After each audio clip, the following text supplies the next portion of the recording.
ವೀಕ್ಷಕರಿಗೆ ನಮಸ್ಕಾರ, welcome to my YouTube channel. ಇತ್ತೀಚೆಗೆ ಪ್ರಸಾರವಾಗಿರುವಂತಹ ಕರ್ಣ ಧಾರಾವಾಹಿ ಕೂಡ ತುಂಬಾನೇ ಜನಪ್ರಿಯತೆನ ಪಡೆದಂತಹ ಧಾರಾವಾಹಿ. ಕರ್ಣ ಧಾರಾವಾಹಿಯು ಕಿರಣ್ ರಾಜ್, ನಮ್ರತಗೌಡ, ಭವ್ಯಗೌಡ ಮತ್ತು ಇತರರ ನಟನೆಯಿಂದ ಸತತ 3 ವಾರಗಳಿಂದ ಟಿಆರ್ಪಿ ಪಟ್ಟಿಯಲ್ಲಿ ಮೊದಲ ಸ್ಥಾನದಲ್ಲಿದೆ. ಡಬಲ್ ಡಿಜಿಟ್ ಟಿಆರ್ಪಿ ಸಾಧನೆ ಮಾಡಿರುವ ಈ ಧಾರಾವಾಹಿ ಕನ್ನಡ ಪ್ರೇಕ್ಷಕರ ಮನೆಗೆದ್ದಿದೆ. ಲಕ್ಷ್ಮೀ ನಿವಾಸ, ಅಣ್ಣಯ್ಯ, ಶ್ರಾವಣಿ ಸುಬ್ರಹ್ಮಣ್ಯ ಮುಂತಾದ ಧಾರಾವಾಹಿಗಳು ಕೂಡ ಸ್ಥಾನಗಳನ್ನ ಪಡೆದಿವೆ. ಇನ್ನು ಕಿರಣ್ ರಾಜ್, ನಮ್ರತಗೌಡ, ಭವ್ಯಗೌಡ, ನಾಗಭರಣ ಹಾಗೂ ಮೊದಲಾದವರು ನಟಿಸಿರುವ ಕರ್ಣ ಧಾರಾವಾಹಿ ಸತತ 3ನೇ ವಾರ ಟಿಆರ್ಪಿಯಲ್ಲಿ ಮೊದಲನೇ ಸ್ಥಾನ ಪಡೆದಿದೆ.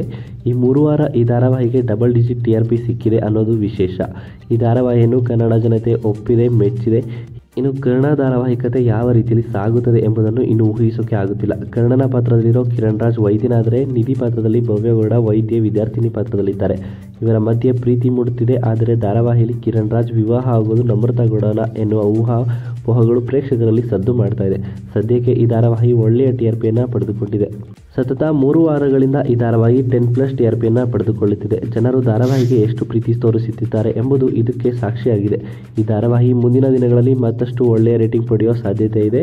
ಲಕ್ಷ್ಮೀ ನಿವಾಸ ಧಾರಾವಾಹಿ 2ನೇ ಸ್ಥಾನದಲ್ಲಿ ಇದೆ. ಈ ಧಾರಾವಾಹಿಗಳು ಸಾಕಷ್ಟು ಗಮನ ಸೆಳೆಯುತ್ತಿವೆ.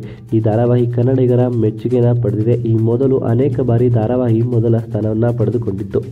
ಇನ್ನು ಈ ವಿಡಿಯೋ ನಿಮಗೆ ಇಷ್ಟ ಆಯಿತು ಅಂದರೆ ವಿಡಿಯೋಗೆ ಲೈಕ್ ಮಾಡಿ. ಕರ್ಣ ಧಾರಾವಾಹಿಯ ಇನ್ನಷ್ಟು ಹೆಚ್ಚಿನ ವಿಡಿಯೋಗಳಿಗಾಗಿ ನಮ್ಮ ಚಾನಲ್ಗೆ ಸಬ್ಸ್ಕ್ರೈಬ್ ಮಾಡಿ.